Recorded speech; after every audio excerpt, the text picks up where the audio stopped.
Honyok honeybees again.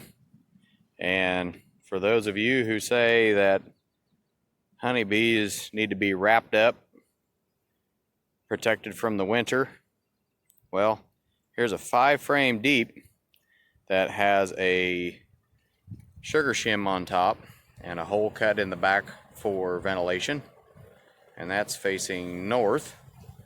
And you can see they've eaten quite a bit of our camp method sugar. And then you can see I have an open 1.25 inch hole on the front, and the entire opening where they come and go at the entrance is nothing but wire mesh. Yes, we overlooked it. Typically we just give them a 3-inch opening, but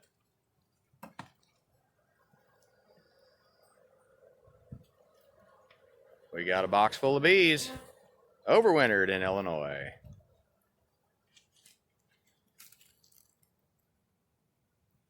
You can see this box here.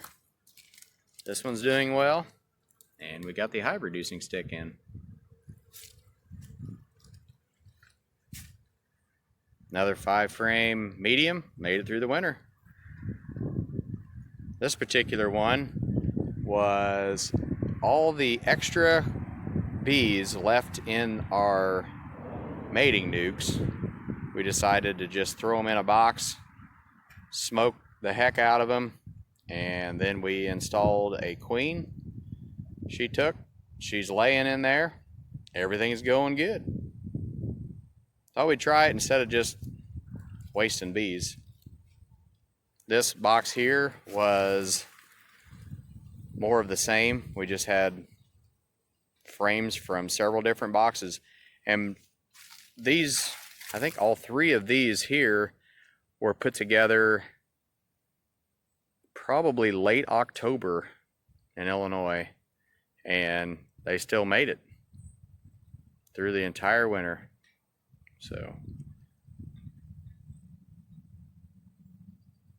I think it's kind of cool. Well, thanks for watching. Honyok honeybees. Honyok.